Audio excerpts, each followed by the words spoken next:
jaajëfal naa yéen ñi si Buzz 2 TV extraordinaire xam nga émission bi dem yéen ñëpp seetaan ngeen ko président de la République jàkkaarloo ko journaliste yi mais partie bi dama bëgg ngeen déglu ko bu baax a baax c'est intéressant partie bi nga xamante ne ndaw si laaj na ko mooy Astou Dione li mu laaj président ak li ko président tontu may mën a dur tamit di ngeen gis fin bi mu am lu mu posé ak li ko président tontu nañu àndandoo dem seetaani partie bi c'est important. tey fii nga toog dafa am président bu fi toogoon ci jamono muy le président Macky Sall. mu nekk mars 2021 mu fekkee ko mu nekk ay événements yu tiis dem ba juin 2024 mu nekk loo xamante ni également dañ ci dénombré ay nombre de morts yu takkoo takku nit yu bëri ñàkk ci seen bakken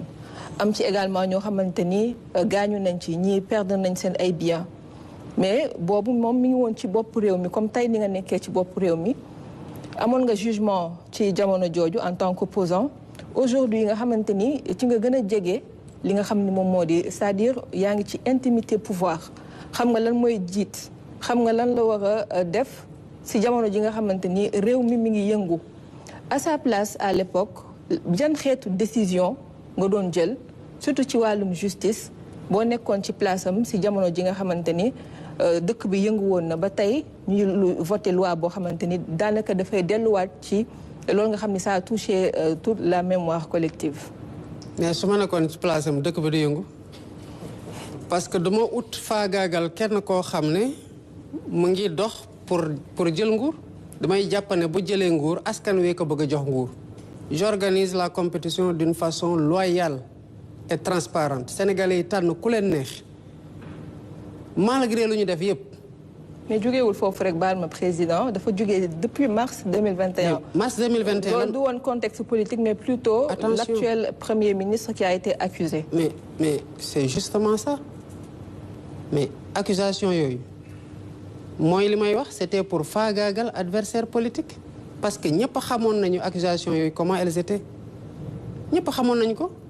d'ailleurs sénégalais yi bañoon cee d'accord moo tax ñu génnoon yaakaar nga ne sénégalais yi bu ñu amoon conviction que culpabilité bi c'est établi dinañ génn di xeex ba li xew-xew non parce que dafa amoon justement commencé wul foofu dañu faagaagal opposant faagaagalaat opposant song benn opposant am luñ ko tuumal ku ci nekk dafa am lu ñu la chargé sénégalais yi jóg li xew-xew bu doon man maa nekkoon place am justement loolu du xew te nekk ci intimité pouvoir moo tax ma xam ne en fait man sama bopp def maa doy ci jàngat man sama gëm-gëm mooy yàlla mooy joxe nguur pas ay pexe nit nag sabablu moom nit kuy ut foog nga sabablu yàlla ñu mu yónni sax dañoo lott ci joxe message am te mu seetaan leen mais nguur yàllaa koy joxe te dem la ci yokkal wax la nag gis nga bu la ko dee jox boo bëggee di nga ko nekk boo bëggul di nga ko nekk man loolu mooy sama conviction profonde spirituellement parlant à partir de ce moment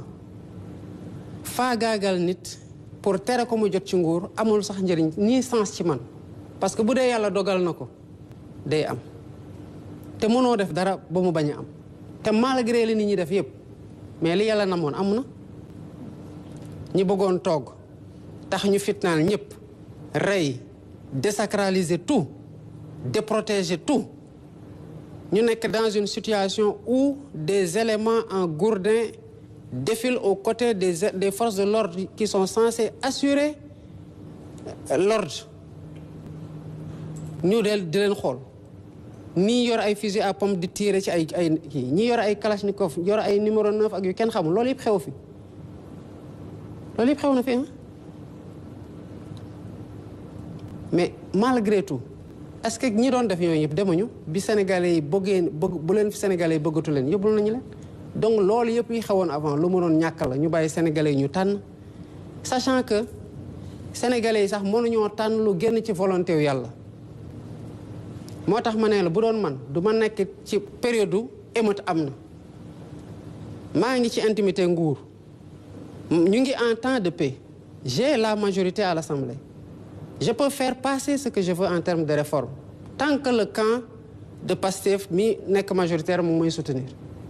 mais malgré tout man maa def ay termes de référence ne kaay leen ñu waxtaanee lépp ci système politique bi yépp ban organe moo koy tëgg naka la ñuy voté lan mooy nekk ci code électoral bi lan mooy nekk ci leneen ak leneen ak leneen le statut de l'opposition et de son chef tout naka la ñuy constituer parti politique yi je n'ai pas de sujet tabou sur la question et mieux je dis aux autres bu dee dafa am lu ñu war a waxtaanee te xalaatuma ko ci terme de référence yi yokk leen ko lan moo tax may def loolu parce que j'ai tiré les leçons de man li ma fekke xam ne jàmm loo ko jëndee di nga dem uti jiwaat ko xam ne que développement mënul am dans un environnement de tension et d'instabilité nekk ci intimité nguur am responsabilité wu assurer la sérénité la sécurité la stabilité et la paix sociale justement loolu moo tax may woote dialogue en temps de paix je l'ai encore dit balaa dara di xew les dialogues ne doivent pas servir à corriger des choses qu'on aurait pu anticiper en termes de conflit parce que après tout le mal est déjà fait ñi gaañu dootuñ ñëwaat ñi dagg seen loxo dootuñ ñëwaat ñi ci ñàkk seen liggéey parce que fu ñu doon liggéey dafa yàqu dootuñ ñëwaat mën na am dootuñ amaat seen liggéey et cetera et cetera et cetera donc je ne peux pas tëb rek dugg dans un environnement de tension de restauration de l'ordre public ne lii laa doon def non avec des si mais on peut refaire tout le monde hein. Mais je préfère me mettre dans un si qui ne crée pas cette situation de tensionnelle et rester dans un si qui garantisse la paix, la sécurité et une compétition saine et loyale entre les acteurs où le peuple choisit librement ses dirigeants, ñu respecte son choix xaar beneen échéance. Président da nga ñëw toog rek nga def assise de la justice pour mettre en exergue les faiblesses structurelles et fonctionnelles de la justice li tax nag ngeen yàqamti woon loolu ñu bari jàpp nañ ne da ngeen expérimenter durement les travers de la justice sénégalaise ma bëggoon a xam ma bëgg laa interpeller ci li nga xam ne moom mooy arrestation yu bari yi ñu nemmeeku pour des délits politiques ou des délits d'opinion yow dañ la jàppoon nga def kaso fukki weer ak benn ci post Facebook beneen bi muy les refus de marche ou d'organisation de plateforme de revendication refus systématique depuis 1 an beneen bi muy médiation pénale et financière ndax am nañu jàpp ne reddition des comptes bi mën nañ ko ci dugal ndax kat da nga envisager def un présidentialisme atténué ba pare jox doole ki nga xam ne moom mooy le premier ministre Ousmane Sonko comme ni ngeen di doxalee actuellement. D'abord sur les pouvoirs du premier ministre man avant ñu may fal laa considère qu'il y a trop de pouvoir entre les mains du président tey bi ma nekkee président xëy na mënoon naa nekk dans un accaparement de pouvoir en disant que il faut que j'ai plus de pouvoir je ne suis pas et je veux pas être ce type de président man bëgguma ko dama jàpp ne kenn nit doyul ci defar réew et que dans un gouvernement dans un régime c'est une solidarité une collégialité et une responsabilité commune et partagée certes peut-être différenciée parce que niveau yi bokkul bi ma génnee kaso laa ne je crois à une répartition plus équilibrée des pouvoirs au sein de l'exécutif et entre les autres pouvoirs génnuma ci maintenant mënuma à un moment où on a un draft sorti d'un comité qui fait environ 10 personnes ma ne lii mooy am des choses sont sorties des assises c'est ce qu'on cherche à matérialiser changement régime dégguma ko ci conclusion assises yi ci liñ ma restituer ak li ma lire ci synthèse bi kon nekkuma dine damay changer régime changer ma régime je ne suis pas dans ça je suis dans la concrétisation des consensus des assises yi ñooy sama boussole instant yi ni lépp lu ciy consensus dama jàpp ne fii la sénégalais yi bëgg may jëme leen foofu laa leen di yóbbu. fas la guy faj néew kattan ba mu wér pëlëng yëkkati kaamil jox ko maamam Serigne Sidi Muxtaar mu yëkkati fas gi jox ko xamal ko ni fas gi dina faj néew kattan Serigne Saliou Mbacke sëtug Serigne Sidi Muxtaar bi loo ñuy wax tey ci fasu néew kattan. waaw fas gi képp koo xam ne suñu borom subhanahu wa taala toogal na ne yaa ngi Sénégal xam nga lan mooy njariñal fas gi nag li muy saafara mooy awrawu lax awrawu nooy képp koo xam ne boo la jot rek soxna ay gaaw a àgg ak lépp lu jafe-jafe néew kattan boo takkee fas gi tàggoog moom li ko tàmbalee feebar boo xam ne si jumbax la tàmbalee ba si tànk yu metti muy ree muy lépp lu mën doon rek boo takkee fas gi boo tàggoog moom fas gi nag la ma ko yàgg a waxee ñett ñoo xam ne bokkuñu bu ñëwee ne ma sëriñ bi la ñu waxoon ci fas gi gisuñu ko ma bàyyee joxe fas gi te fas gi nekk na loo xam ne lu ñu garanti la képp koo xam ne jëflante nañ incha allah rabbi sa xol dina sedd si néew kàttan jërëjëf ndonoy maam yi la ndax Serigne Sidi Mokhtar moo ko yëkkati teg ko ci loxom sëtam bu tedd bi di Serigne Saliou Mbacké lu ñu garanti lu ñu assuré lay doon te assurance ak garantie yaakaar naa moo gën leneen lu dul loolu jërëjëf Mbacké Balla Aïssa. macha allah am na solo borom xam-xam la mais li ma bëgg a ñëw ci débat bi nii rek moo di gis ngeen question bi nga xamante ne posé nañ ko bu doon yow yaa nekkoon ci moment bi nga xamante ne Macky Sall mu ngi doon dawal pexe yooyu noonu nan ngay comporté woo mu ne bu doon man la loolu du am. loolu nekk question boo xamante ne dafa ma marqué bi ma koy seetaan damaa nekk di anéeraat vidéo yi parce que en fait loo gis rek dafa am lu ko waral tey amoon na lu mënoon a ñàkk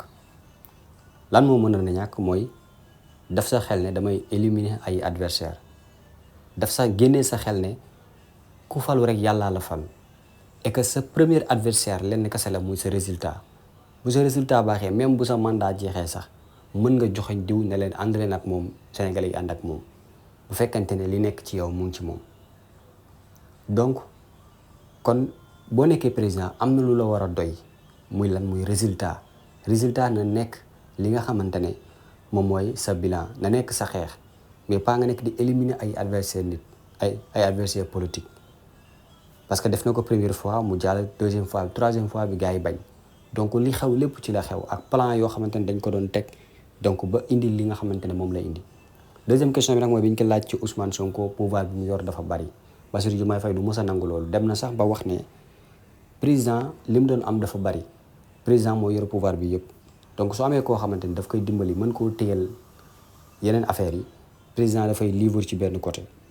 xelam dafay dal ci ne réew mi nekk na ci ay loxo loolu tamit di mentalité bu fort ak oyof bu fort ak tamit xam gëdd Ousmane Sonko mi nga xamante ne moo xeex bi ba tey sax moom mu jariñu si donte ñoom ñëpp doon xeex te nguur sax yàllaa koy joxe loolu dëgg la waaye tamit yàlla moo ñuy sant doomu aadama di ko sant donc moom reconnaissant bi mu reconnaissant ci Ousmane Sonko nekk na lu patriote yëpp di rafetlu ndax wax na ne koo bëggoon a fal président mu fal nekk sa ministre